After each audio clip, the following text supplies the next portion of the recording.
Hey, Alan, what if one battle after another glorified right-wing terrorists? We took a lot of criticism for our review of one battle after another. We didn't hail it as being genius. We didn't say it's another Paul Thomas Anderson brilliant movie. You and I did not do that. But our friend Christian Toto, he has a column called Hollywood in Toto. Go to hollywoodintoto.com. He asks the question, what if one battle after another glorified right-wing terrorists? The movie does glorify an Antifa-like group. What were they called? The French 75? French 75, yes. Yeah.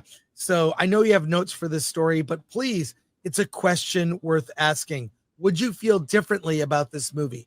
Alan, please. All right. So from Christian Toto, here's a wild thought experiment I came across. What if Paul Thomas Anderson made a far right movie instead of a far left one? That's the basic setup for this article that he wrote. The movie itself sounds intense. It follows a group of alt-right radicals clashing with a Democrat administration, lighting fires, setting off explosions, and breaking January 6th defendants out of confinement.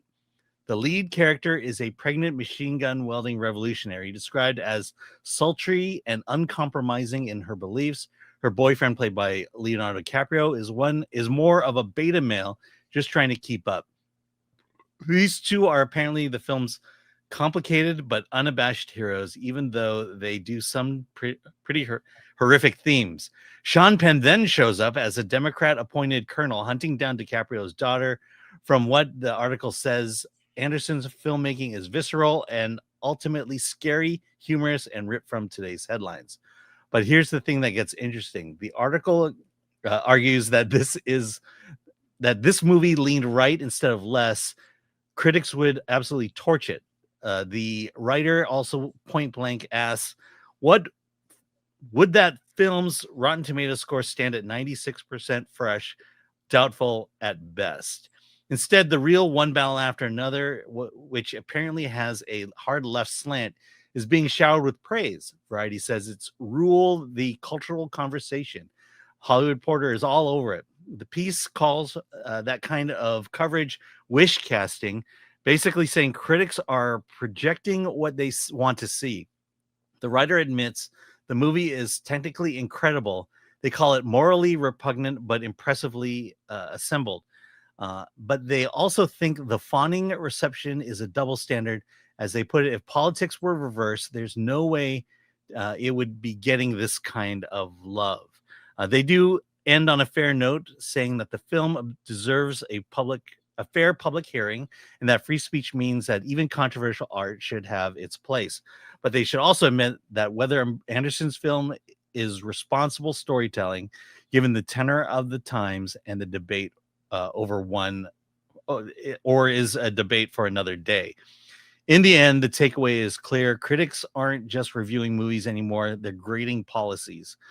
And one battle after another might be the most blatant example yet. Yeah, this is it. Because the politics of this movie align with most of the critics who reviewed it, they automatically love the movie. It's kind of like when you see certain critics that care about identity. Well, a woman directed it, it's automatically great. Yeah. Or a person of color directed it, I can't criticize it. It's great. And they overpraise movies that don't deserve it based on the identity or the politics of the movie. And this fell into that. I've really enjoyed Paul Thomas Anderson's work in the past. Magnolia is still one of my favorites. A lot of it is I really liked Amy Mann in that film. But this is blatant. And you actually had a great response to people about this. Could you repeat it, Alan? Yeah, I mean, this got 96% on Rotten Tomatoes. But what happened with Sound of Freedom? No one reviewed it. And it was all because of politics, and not necessarily the politics of the film, but the politics of the filmmakers, or the people involved. And it was you know, they didn't even go as far as to just give bad reviews wholesale over the movie. They just, Hollywood and critics just refuse to review it all at all. Yeah, it's cowardly. It's cowardly when they do that. So I just, it's hypocritical, cowardly. We review everything.